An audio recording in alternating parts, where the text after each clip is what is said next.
Hello and welcome to the Emergency Services Times podcast, where you can hear the speakers who joined us on stage at the Emergency Services Show 2024. Ethical policing, doing the right things in the right way for the right reasons. Deputy Chief Constable Sam de Reya talks about why the Police Code of Ethics has been updated, what the consultation revealed and how forces can successfully implement it. She shares the kind of dilemmas forces face every day and how ethics are at the heart of police decision-making. Sam, if you don't know, and I know there are some people from Hampshire that are here, so probably some hard questions later, joined Hampshire and the Isle of Wight in August 2023 as Deputy Chief Constable with a huge portfolio of responsibilities that I could list, but includes professional standards, risk inspection, organisational learning, force performance, nothing too challenging there then. All the easy stuff. And for today, what we're really focusing on is your role as NPCC Lead for Ethics, which is a really important subject. And I know previously you worked at Dorset, didn't you, police, before going to Hampshire. So, it's first thing for me is, we're talking about the kind of College of Policing Code of Ethics. Is anybody aware of the change that happened to it recently? Yeah, show of hands if you do. Great. Okay, so yeah, sort of 50-50. Yeah. So do you want to just give us, for the people who don't, a kind of overview of kind of your role and the change that's happened? So our original Code of Ethics was back in 2014 and it was produced by the College of Policing.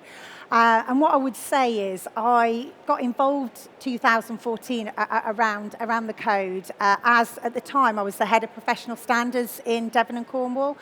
And I saw it as a real good opportunity to be looking at the positives in policing and reinforcing some of the good rather than the bit that I was in, which was professional standards around misconduct and complaints, etc.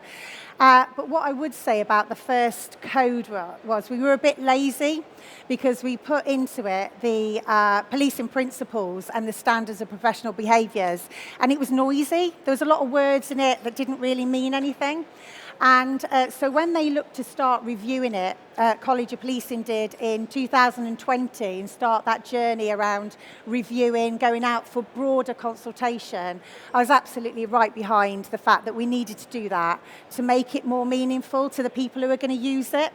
And the thing for me is the consultation was very much bottom up, and actually talking to the people who are out delivering policing at 2:00 in the morning, making difficult ethical decisions in the simplest form. How does it become meaningful for them? And how do we use it as well to make organisations stronger, make cultures more positive in policing? And we all need that at the moment, don't we, with the negativity that is around policing. I mean, that's really interesting because 2020 was a difficult year in lots of respects. So what sort of feedback came from that consultation? So it was very much that it was too complicated. There were too many words in the code. What did it really mean? So what I would say is I think probably forces did their best with it. And it did create some activity around the code and the sort of cultures that we wanted to develop with our workforce. But what they said was, we want something that is easy to understand, to use. There was pushback as well around the really strong link to misconduct and complaints, which I would absolutely agree with. This is not misconduct. This is about what do we want to be aspirationally as policing across the UK.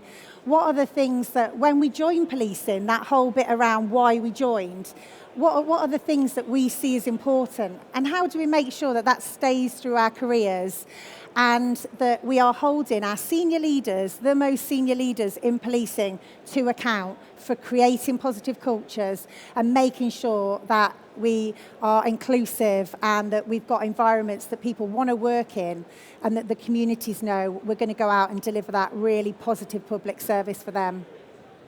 I was going to say, I did a degree in philosophy, so, I mean, there are books and books and books written about ethics. Yeah. So how, when you talk about ethical policing, what sort of tangible things, you mentioned kind of the day-to-day dilemmas, but what sort of things are we talking about?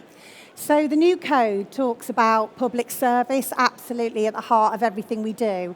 And anybody who's involved in any public service, all of the blue light that we're celebrating here really, we join, don't we, to do the right thing and go out there and deliver the best for our communities. So public service is very much at the centre of the new code. Then we've got respect and empathy, and that brings in for me that whole bit around equality, diversity and inclusion. It brings in everything that we want to be in terms of how we treat people within the organisation. And when we look at things like violence against women and girls and the agenda around that, actually the code is a really good baseline for really pushing out that positive expectations of everybody in policing. And then the final bit for me that I think is really important in the code is about courage and that moral courage to do the right thing. And the strap line around the new code of ethics is to do the right thing in the right way for the right reason. So again, making sure that we're not just saying it, but our people feel really confident to be able to call out things that aren't right, that as an organisation we recognise when we've got issues in our culture, those dark corners we don't want to look into around specialist roles potentially, and some of the things that we know aren't right. Well, let's embrace that and put them right in a really positive way, and that's what I think the code brings to organisations. I mean, it's interesting you talked about the challenge of professional standards and that being connected. So our officers and staff in roles given enough time to reflect in a sort of safe way, and if not, how do we create that?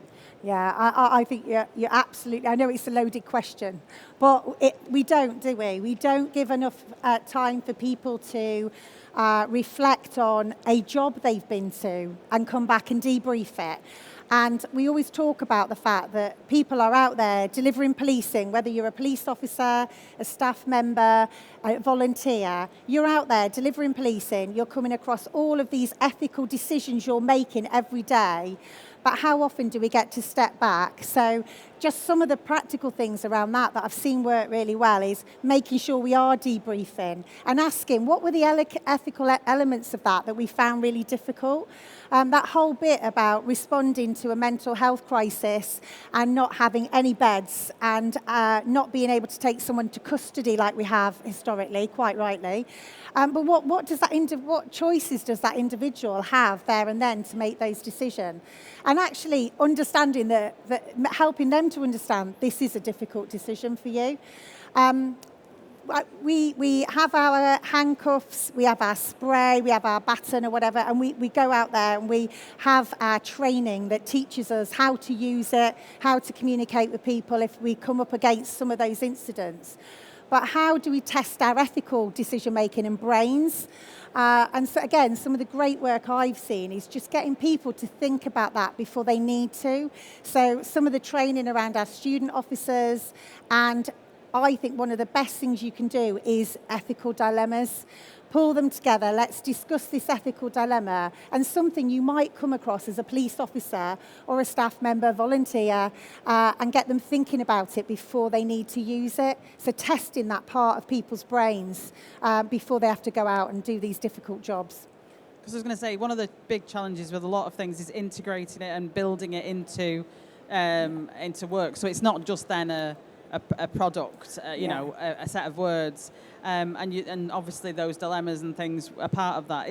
What is the bigger structure around really making it live? Yeah.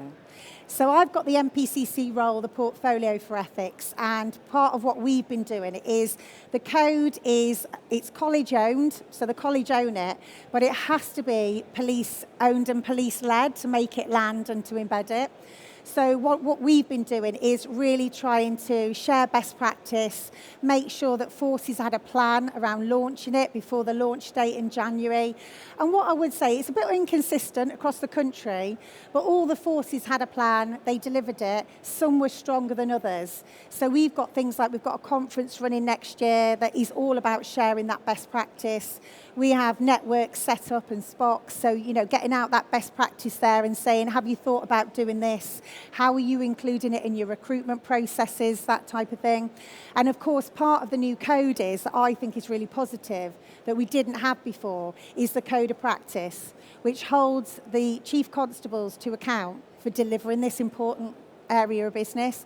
So that is around key areas that they need to make sure they've got in their police organisation that is really going to land this and make it meaningful. You mentioned recruitment, and obviously a lot of this is about how do you start before people join policing. So what is it that you would want to see, or that you've seen as good practice in building it into recruitment processes? We talk about this process, so from the minute somebody looks at policing as a profession all the way through to retirement, how do you make sure this is something that they see as worthwhile? So the minute somebody starts to look at an organisation, and let's face it now, I've got children at 19, 23, and they're not just looking for a job, they're looking at, is this an organisation I want to be part of? You know, that employer of choice bit. So when somebody looks at it, you know, what is the attraction of joining policing? Am I going to join something where I feel that I'm respected, that I feel that I can be part of? Part of the problem around recruitment as well has been, you know, we're not diverse enough. So that bit around inclusive workforces where people think, yeah, that's somewhere I want to work and want to be part of. And I think the code not only speaks to the public about our commitment to that, but also those people looking to us to join. And some of the recruitment processes that I've seen, again, that are working really well is where they start to ask recruits, you know, what is your motivation for being part of policing? What do you think this job is going to be all about? That whole bit about connecting people to the why, which again really links in with the code. And some of the processes that forces have brought in have seen that they have taken people out of the process that would ordinarily have got jobs in policing that really shouldn't be in policing. So, you know, it is worth having that consideration. So you mentioned the public, and one of the biggest challenges, I think, is the kind of public perception and narrative. And if anybody's sad enough like me that looks at the Trust Veracity Index about professions, policing is still kind of middle of the table, but it's at a 40-year low. So how can we look at building or helping to build trust and confidence in policing with using the code or the changes that have happened? It's just terrible, isn't it? Because the first thing I'd like to say about that is I see amazing people every day doing a fantastic, complex job. And when you think about the recruitment drive, we've had about the 20,000 officers that we've had to bring in, and how we've had to teach them to be police officers and to learn all the things that actually probably we could do a bit slower when I joined 27 years ago, because I was part of a team of real experience. So, you know, we really have got some challenges about that. But what was the question? I've lost my train of thought. Trust and confidence. Trust and confidence.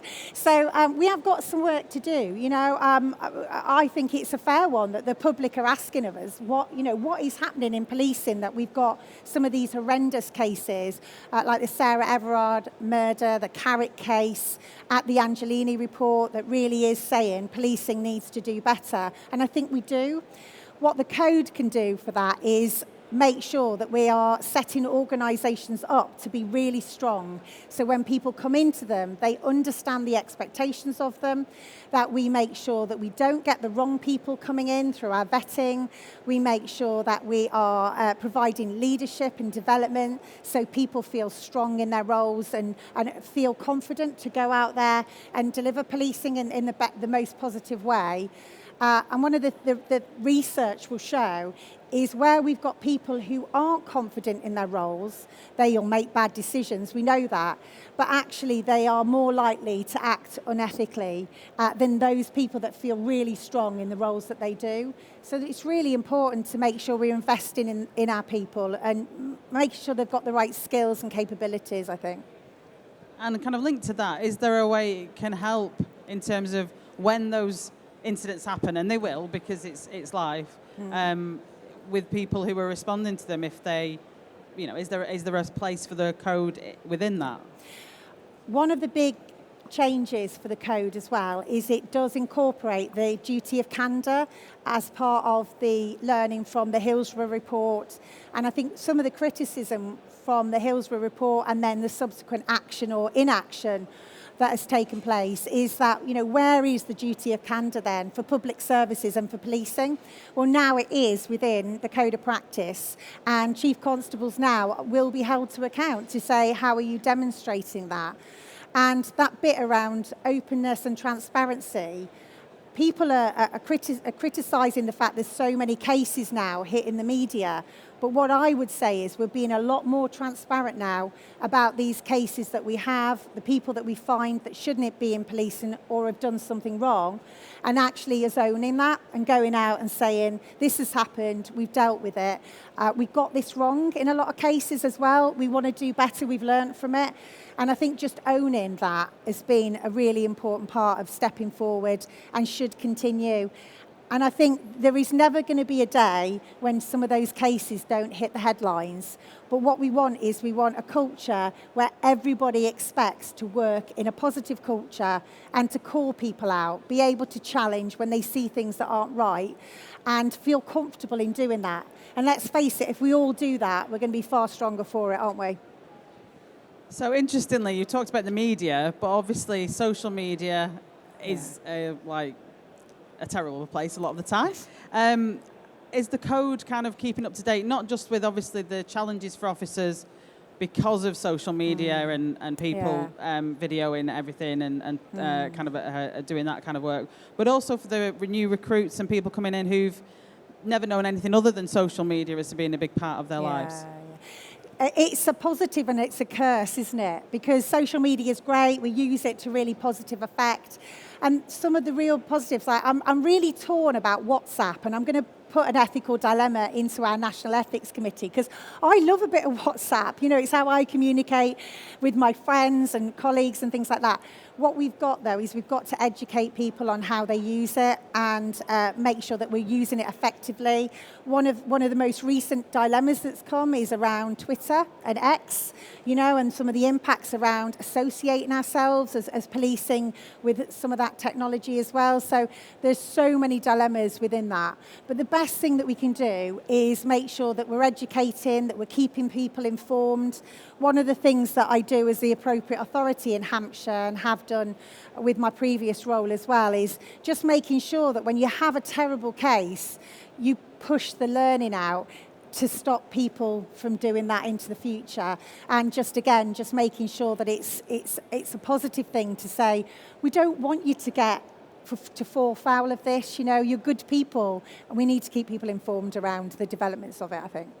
So just when you say, these dilemmas come to you, what happens with them? So the issue like with, and a lot of organisations have had the same thing around Twitter, X, and how it's developed, and particularly how it's gone over the last few months.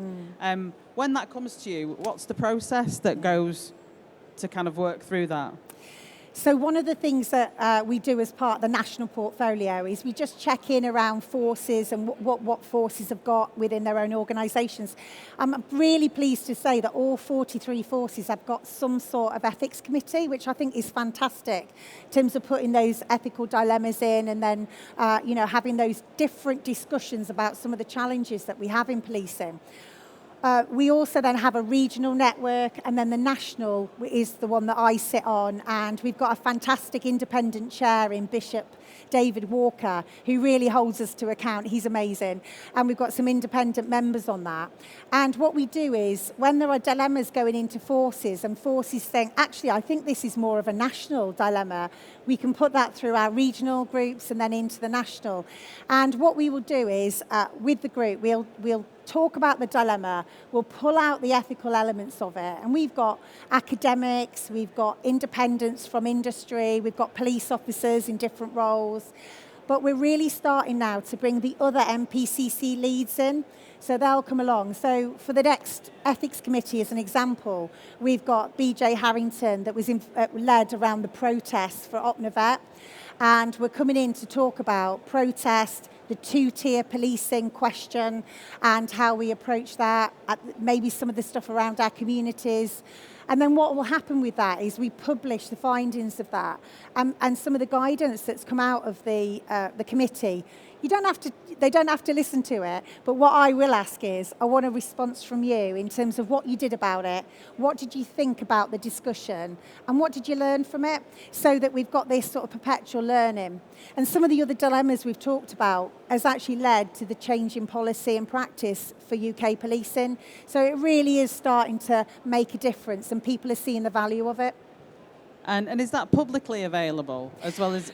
Oh, not yet. Not yet. No. So we've just taken on somebody from, actually I've stolen somebody from the Hampshire media team. He's going to help us now to put stuff out.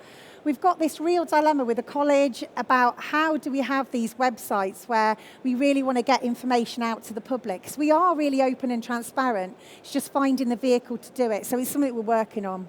That'll be interesting. And kind of linked to that, and I will ask it, but do you think the public expect, or starting to, or continue to expect too much from police officers and staff, who are, as we've seen in the riots and lots of other things, are just, people doing the job? I don't know about you, but I think the public should expect the very highest standards from our police officers, staff, volunteers, everybody who is around policing.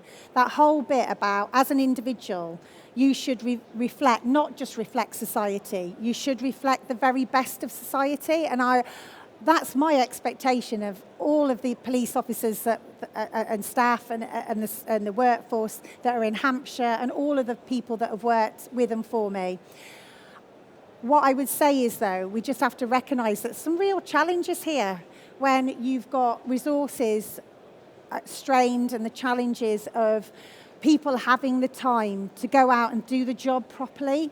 And so I think that, for me, it is a real challenge around people delivering at that high standard and also being ethical, because, again, the research will show that if somebody is under pressure, if they're up against it, they are less likely to do the right thing when they're in some of those challenging situations.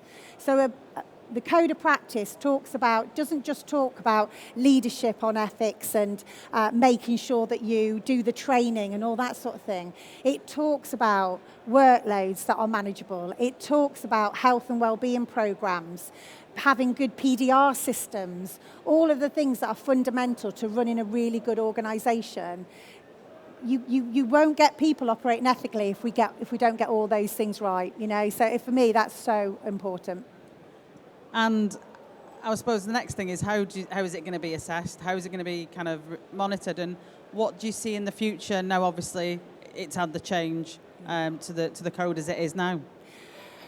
So it's a difficult one to sort of monitor and really demonstrate the impact. But I think when you look at the moment at some of the victim satisfaction, public confidence surveys and everything, they're really low. They're the lowest they've been in a number of years. So I think there is something about us being on that front foot. And we know, don't we, when there's things like the protests or there's riots and people see us, see policing, that those public confidence does go up because they've actually, see what we do and how we do it. So I think there's something around how we do that. Cultural surveys, making sure we're asking our staff what it's like to work in our organisations. We're just working on that in Hampshire at the moment because we recognise that's something that's missing. The cases, when we went out with the code in January, we saw a 30 to 35% increase around reporting into our counter-corruption. And a lot of that was low-level stuff around some of the behaviours they were seeing. So it wasn't counter-corruption stuff, but it was telling us there were some areas in our organisation we needed to look at.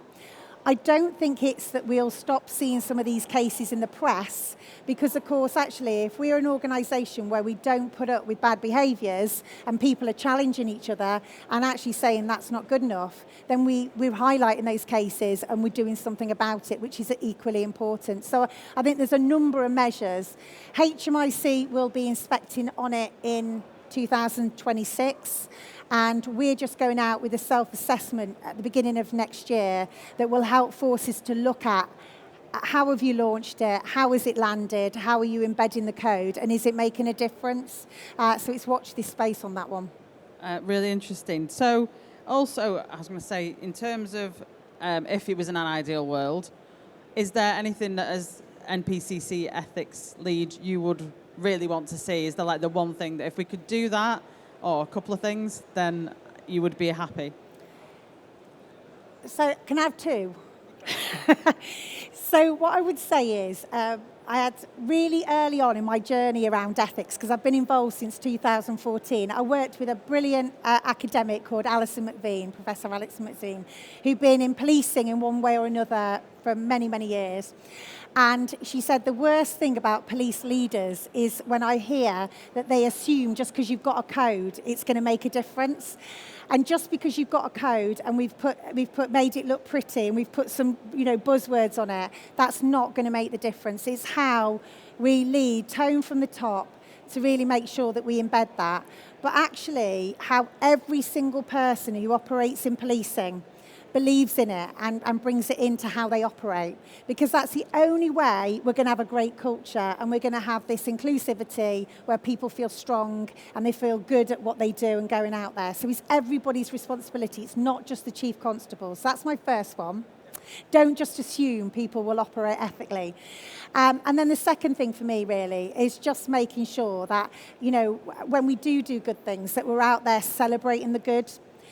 We don't do enough of that. I know sometimes the media aren't interested and they want the bad news story, but we just need to be plugging away at that, recognising the good, talking about all the brilliant things we do, and making sure, most importantly, we do that with our own people, because, otherwise we're not going to make a difference. So, we'll move to questions in a minute. So, kind of last thing I suppose I'd like to ask is, what should we do as people from different policing and other sectors after today and after kind of hearing a little bit from you?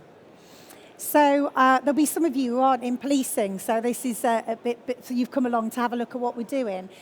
If you are in policing, understand the code, think about what it means for you and how you're going to bring that to life for your teams.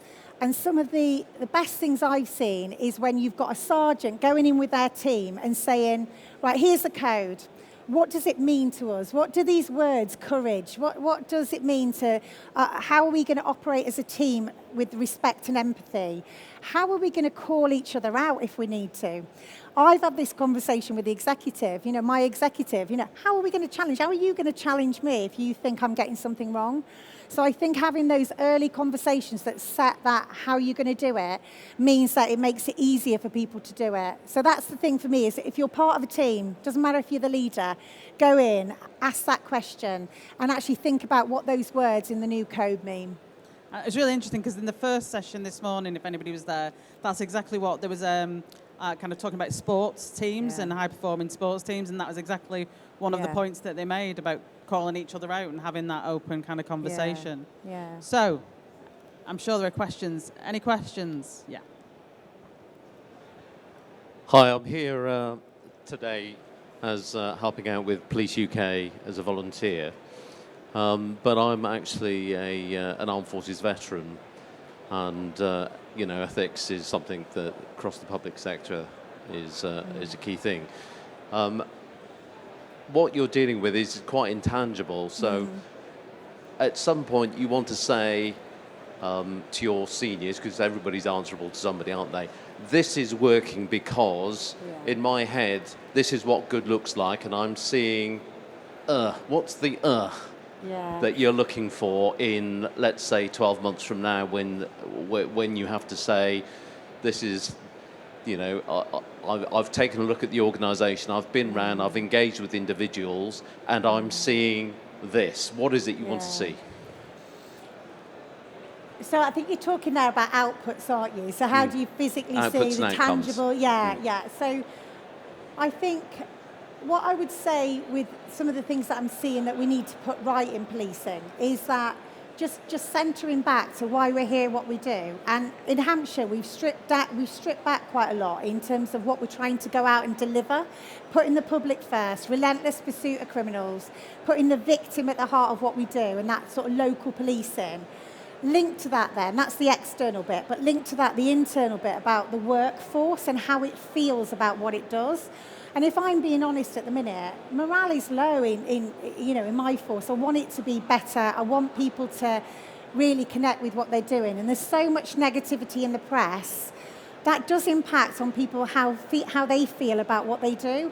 So for me, I think it's about having a more satisfied workforce that feels strong in the job that they do, and that's that bit around making sure they've got the skills and capabilities, that they feel willing to challenge into their own team if they see behaviours that shouldn't be there, and that should bring the team together. So I think in terms of that teamwork, and making sure that it's things like, I think, around sickness management, where we're seeing high sickness rates. I think we can bring some of that down, because I think people need to feel more confident about being in the workplace, and some of the stuff we're seeing around that. Mental health. So actually, if somebody's feeling part of a positive team, part of the force that they feel proud of, it's going to help around some of the stuff we're seeing around mental health and some of the stress and strains we're seeing around our people. And then ultimately, we want them out there, putting those victims first, don't we? Making sure they're looking after the people and getting to the people that need them the most. So that output for me is very much around the service that we provide. So I know that's really high level. I could talk a bit more about that. What I like about the code of practice bit that holds the chiefs to account is it's looking at all of that. So it's saying, what sort of health and wellbeing programme have you got? How are you training your people to go out there and be able to do their job? How, when you need it, have you got a really strong professional standards unit that are going to deal with that, but actually do with that in a fair and equitable way? So I think it's so many different things, isn't it? But it's just making sure it's through that, and you're not just looking at it as a single entity. It's weaving that through. So sorry if that's very broad, but there's so much to it, isn't there, in terms of making sure it's part of all the aspects of that. Thank you, and it was full of passion. Thank you. Tone from the top as well. Hi, Sam. Hi. So Dom Jones from Police Chaplaincy UK. So how can we balance the need for accountability in policing while ensuring that officers under investigation for misconduct are treated fairly and in accordance with the police code of ethics, when it sometimes feels like we treat our own colleagues less ethically than we treat criminals, both at force level and at IOPC level? Really good question. And the way I look at, so I've been in appropriate authority at Hampshire now for a year. 2 years before that I had Dorset and Devon and Cornwall. There's always three elements for me when I look at that around, you get the people who turn up to do a really good day's work, they go out, they do a positive job, and there's a bad outcome that needs to be investigated, that needs to be reviewed. Is absolutely right that we're holding to account, but actually we've got to support that individual as well through that investigation, because I've been part of investigations and it's not nice, it's very uncomfortable, but you've got to go through that process. The second element then is where people come in to do a great day's work and something happens, they get it wrong, they make a bad decision. And again, that's about making sure that we look after those people through that investigation, but that we run an investigation that's really positive, and we get the outcome, whether that's good or bad. And then there's the third element to that, which is about people who have done something wrong, whether that's around corruption or they've made a horrible mistake or they've done something reckless. We will investigate you, and if you're not right for the organisation, we will work to exit you from the organisation, because that's what the public would expect, and actually that's what our workforce would expect. What I would say, though, is I think we're not quite getting the support and health and well-being around our individuals when we're going through those processes. So we've just introduced health and well-being support. It's very early days, but that is about starting to look after people a little bit better. Only yesterday, I was in with my team around the PSD team around the timeliness of investigations. It's taken us too long to investigate, and you can all hold me to account at the back around improving that. But really making sure we've got performance matrix around our professional standards to say we want these investigations completed quickly. And the second bit for me is about proportionate assessment. So when we're assessing misconduct, gross misconduct, when those 3 areas are there, what are we looking at here? You know, what is the likelihood that somebody is actually going to get exited from the organisation? And although right up front we might have some questions that we need answering, the impact of putting somebody into gross misconduct investigation is severe. So I think it's got a huge part to play in the Code of Ethics. It's part of the Code of Practice that we need to do better around that. I think we've got some work to do. Hello, thank you. You said a couple of moments ago that morale in your force is really low. What are you doing about that, and why is it really low? So I wouldn't say really low, Well, just to say. But what I would say is that there are. I think policing morale is low generally, and I think we need to do more across UK policing and then individually across our forces. There's a lot of reasons for that, you know. I think resourcing and demand is one of those things. I also think the negativity in the press and some of that has had an impact. And also just some of the challenges that we've got around some of the increases around certain crime types, some of the impacts from our partner agencies as well, mental health as an example, but also things like some of the challenges CPS have got, our courts have got. It all feels a bit heavy, doesn't it, at the moment? So from my perspective as the deputy, it's to make sure we've got the right people in the right places, that we're looking at how we're managing that demand, that we're making sure that our health and wellbeing provision is there for when people need it around that support. We're just looking at, if I talk personally, we're just looking at how we're looking at our leadership programs and trying to improve our leadership around that, because it's leadership at every level, isn't it? I can do my bit, but also I need all the leaders through to the front line doing their bit around how we support our teams and actually wrap around them to say, it's going to be okay. And that prioritisation of work, I think, really important for me as well in terms of our operating model that really helps people to go out there and do their job well, and that we're giving them the skills and capabilities to be able to do it as well. So it's easy, isn't it? There's loads to do, but it is all of those things. There's no single one answer. But going back to my point earlier as well, it's about recognising the good work, recognising the complexity of the job and how people really do, you know, go out there and do a fantastic job no matter what. And I think that's important too. One of the things I'm just going to ask is, having been in police comms, one of the struggles I think is the NHS are very good at having a single narrative across the NHS and different organisations. Policing's never quite managed that. So when we're talking about kind of Police UK, we've not quite got that. It's not 43 different forces and lots of other kind of organisations, but there is one kind of approach. So I think MPCC try and do that, don't they? With you know, who has the portfolio leads, etc. Just trying to bring that in. But I think the difference with policing is that we are so heavily scrutinised. So there aren't any other public sectors that get scrutinised by HMIC like we do, where we're publicly graded and they go into the detail that they do.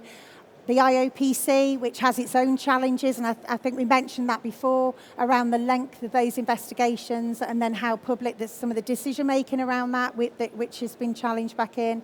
So because of that scrutiny, it's way more than the NHS, it's way more than the ambulance service. So I think it's how do we keep our pecker up, if you like. How do we keep our positivity when we are when we've got that scrutiny and that negativity around us? We need to be strong in ourselves, don't we?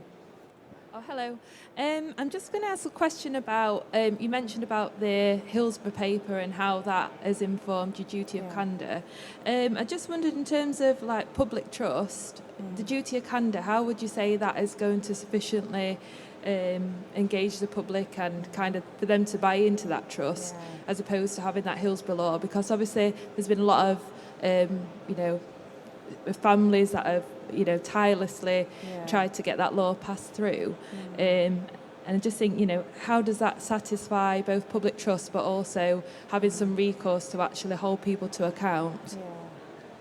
So the duty of candour obviously came out of the Hillsborough report and all the things all those years ago that we got wrong. But what I would say is we're still seeing that now with other cases, and I think, you know, what it's telling us is we haven't got that right yet, and that we need to do more around it. So the duty of candour is 2 bits for me. There's the bit around the Charter for Bereaved Families. So some of the really positive work I'm seeing around that is with our local resilience forums, where public service actually is embracing the Charter for Bereaved Families and exercising that through some of their contingency planning training and how that's rolled out. So I think that in itself just talks about, you know, how would we keep families informed? How do we make sure we don't fall into that trap? And I think a really good example is Grenfell, where you go, the families in Grenfell said they walked into the inquest and there's all the solicitors and the legal representatives right in the middle of the inquest, and everybody else is around the edge. You know, there's some things that we really need to question ourselves on, isn't there, around when we have these major incidents and then the outcome of that, where we need to hold people to account. So I think that's a really important thing, that it's a public service-wide adoption of the Bereaved Families Charter. The second bit then for me is about that transparency and openness, about when you do get things wrong, coming out to make that apology. And our system is really difficult sometimes because, and I speak from experience, as police forces, sometimes we want to come out very quickly and say to the families, say to the public, we're really sorry, we got this wrong. But because of the inquest process, we're removed from the families, we're removed from the public in talking about it, and then we don't do it till right at the end. And it just, I think some of the balance around that, and we're really challenging ourselves around the bits that we can apologise for and own without doing anything to ruin that process, that the inquest process for the coroner.